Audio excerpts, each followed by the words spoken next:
Hello everyone! In today's video we're gonna talk about Gukesh, young Indian chess star who's gonna play a World Championship match less than in 1 month in Singapore against Ding Liren. And right now he's playing a tournament, European Chess Club Championship, where he is in the team with some young Indian and Uzbek stars.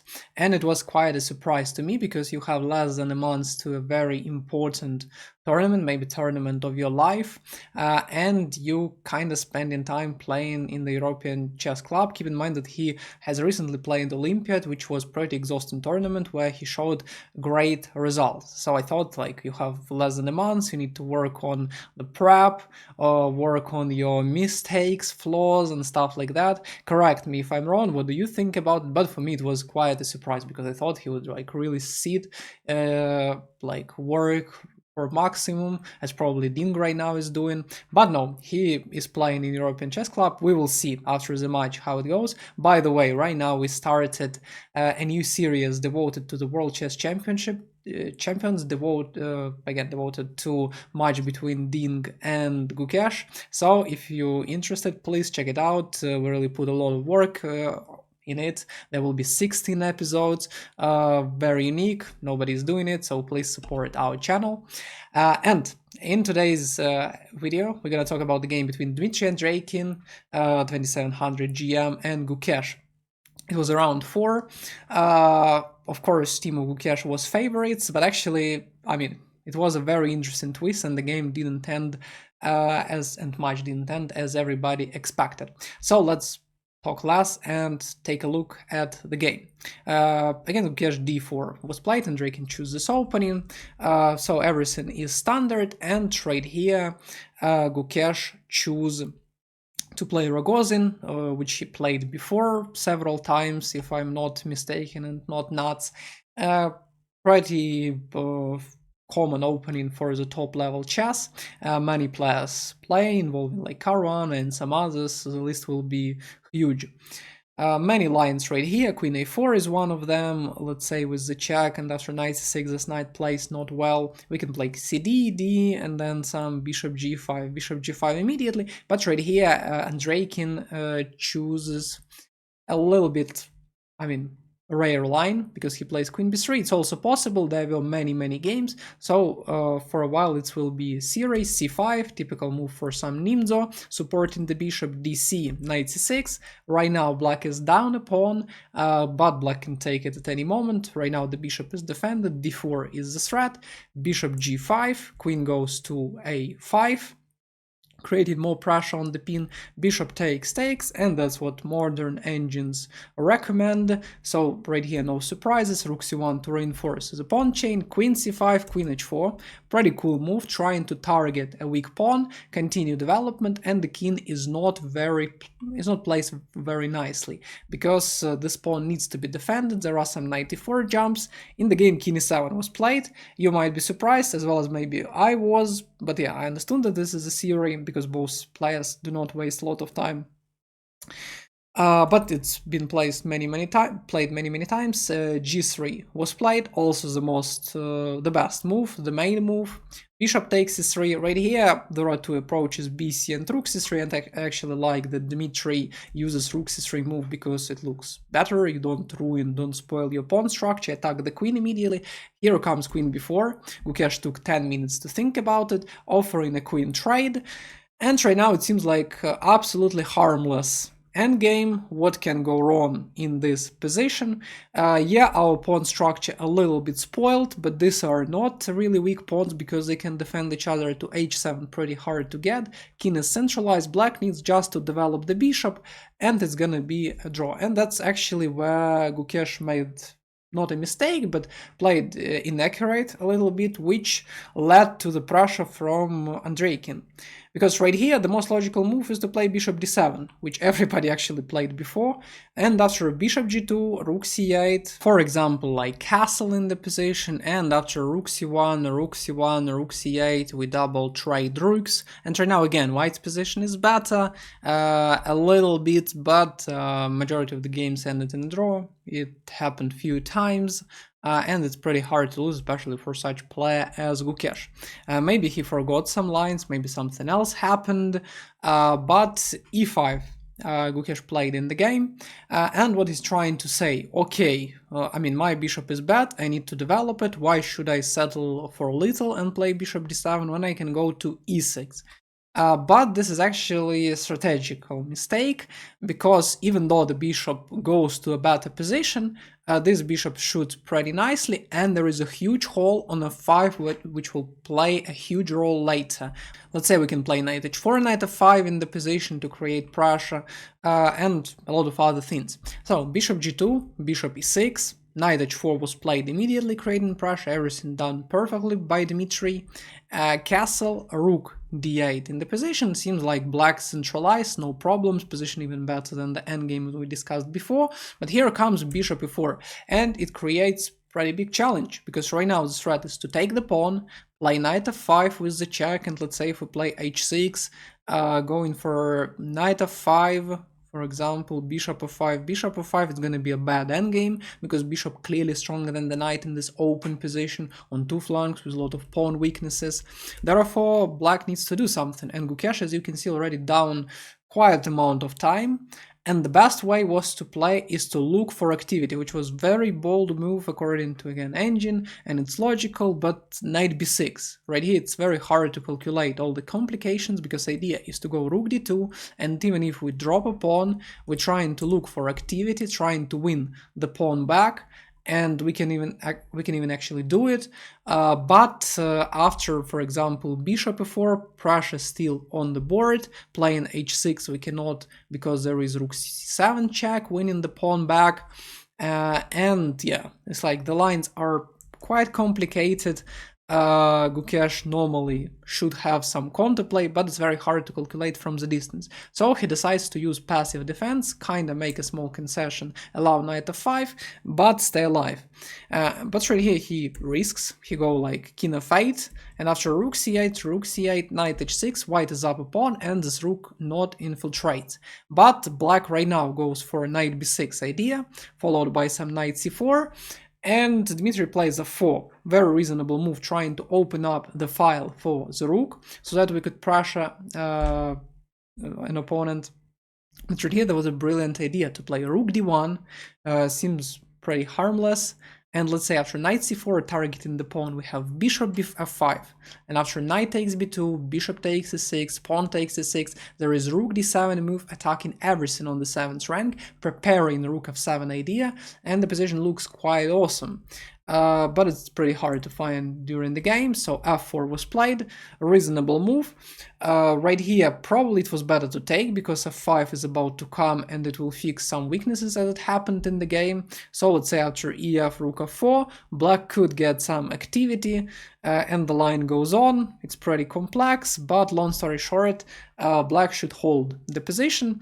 Gukesh instantly goes knight c4, not trying to bring the rook to the game first, attacking two weaknesses. Here comes f5, kicking the bishop away from a good position, then knight g4, pawn on f6 is targeted, and right now he takes bishop b7, and even if right now black takes the pawn on b2, for example, we up a pawn, we have outside passed pawn, position absolutely terrible, so here comes rook g8, great way to pressure, because the knight cannot go to some good position, because e3 is covered by another knight, and it challenged Dmitry, because he needs to find the best way to continue. The best way was actually knight h6, with a brilliant idea after that to play bishop a6, not bishop d5, because there is knight e3, and right now after knight e3 we have rook f3, so it looks like the knight trade, but it simplifies the position too much, which is great for white, and after knight b2, knight g4, our knight goes back, leading to the position with an extra pawn and with no real chances for black. Instead, h3 was played, which is very human move, reinforcing everything, not letting any counterplay, but right here, young Indian chess player finds perfect move, and it's not knight b2, because after that bishop d5 and the knight a little bit stuck, but knight d6, targeting and the bishop and the pawn, and right now we're about to lose the pawn on f5, bishop d5, right here there was a choice between knight takes and bishop takes, maybe knight takes was a little bit better because the knight pressures this pawn, but bishop f5 was played and it was also Fine move, and after rook c1, Andreikin starts pressuring. He realizes that right now he is gonna lose a pawn, because knight cannot move somewhere these two pawns hanging, so he's looking for the way to activate his rook. And after this trade, Gukesh plays king d7. He doesn't want after rook g4 receive right in his face rook c7 check. King d7 was played, rook c6, still activity, he's not trying to defend the pawn on g4, first of all it's impossible, secondly activity values way more. And after rook a6, rook g3, here, rook a7, it looks like it's equal amount of material, but actually black is very close to losing this game, because white has two outside passed pawns, they connected, the bishop controls everything, he limits the knight perfectly. And what happened in the game is a4, he tries to push the pawn because the bishop has the same color as promotion square, rook goes to h4 because the rook couldn't attack pawns from the third rank. Right now probably it was better to play b3, later try to rotate the rook, slowly improve the king, target the weaknesses, but Dmitry plays rook a7 because both of them already low on time as you can see. After that, king c7, pretty logical, a5, entered here with 2 minutes on the clock, mission impossible, like even Tom Cruise couldn't do that. What Gukesh needed to play? He played rook d4, which leads to losing almost position, but rook f4 was a brilliant move, it kinda kicks away the king, we can play rook b4 attacking the pawn, and right here the pawn is hanging, it's hard to defend, rook c2, kind of necessary. Right now we have this maneuver and black cannot catch this pawn yet with rook a4 because there is a check. Therefore, king d8 is a brilliant move because after a6, rook a4 just in time, and after bishop b7, also almost the only move, king e7, running away from danger in different pins. And let's say after some rook c7, king d8, rook c6, we got position like this, where black can stay alive. But of course with 2 minutes on the clock, unless you have an engine in your pocket or in some other places, it's incredible to do, it's like almost impossible. So Gukesh plays rook d4, rook c6, king here, rook c5, great replacement, defending and the pawn and the bishop, and rook a4 still unavailable due to bishop c6 check. Knight goes to e4, it's like check, fork, so we're forced to take, and after rook b5 these pawns are incredibly hard to stop, they kinda promoting themselves with the rook. After rook a4, right here you wouldn't believe, but after time increment, after 40's move, when you get additional plus 30, Andreikin made the crucial mistake and lost all his advantage at all, and the weirdest part we will see later. What was better to do? Of course, play, let's say, b3, kick away the rook, play b4, and later on fix these weaknesses. We will have an opportunity to attack it, we can bring the king. If, let's say, king runs away to the king side, we can continue promoting as it happened in the game. But instead, king f3 happens. King f3 was played. And right now, Gukesh had a real chance to stay alive. Because after king c6 attacking the rook, check, king c7. If we, let's say, play b4, black has this amazing move f5, which kinda doesn't let white infiltrate, doesn't let white fix the pawn structure, which was vital, really vital. And after rook f6, it looks like we're losing a pawn, but rook in games are pretty hard to win, only with one pawn, and this position is drawish. Instead, Gukesh playing king e6 and losing the game, not realizing that right now these pawns are absolutely unstoppable and he doesn't have time to do it. So I don't know, why didn't he play king c6? Maybe he miscalculated something, but in Dvoretsky books such endgames are, quite common. Why is it bad that the king plays behind? Because right now the pawns are literally unstoppable. When the king is on c7, rook cannot go to b7, or let's say we cannot play a6, but right now king is offside. Yeah, black has some activity, and maybe that's what Jan Star relied on. But after a few moves, it didn't help him, and after b6 he just resigned.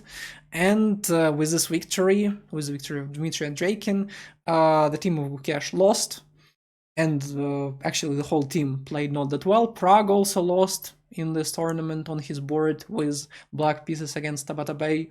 And right here for Gukesh it didn't work out very well. Of course, nobody cares about the rating in this game, and he lost. Maybe it's gonna be a good cold shoulder. Not shoulder, sorry. And what I'm saying is that Gukesh has problems with endgames.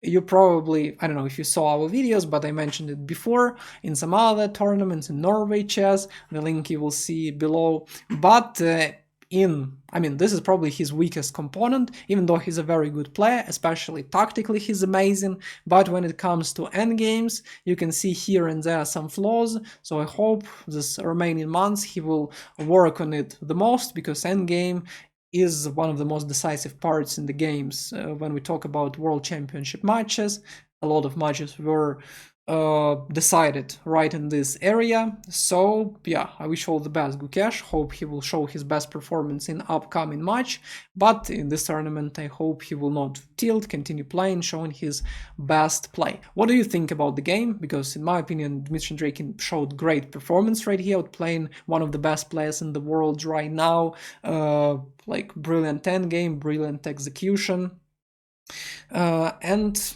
do you watch the European Chess Club or not? Comment down below. Any likes, support would be appreciated. And see you next episodes. Bye.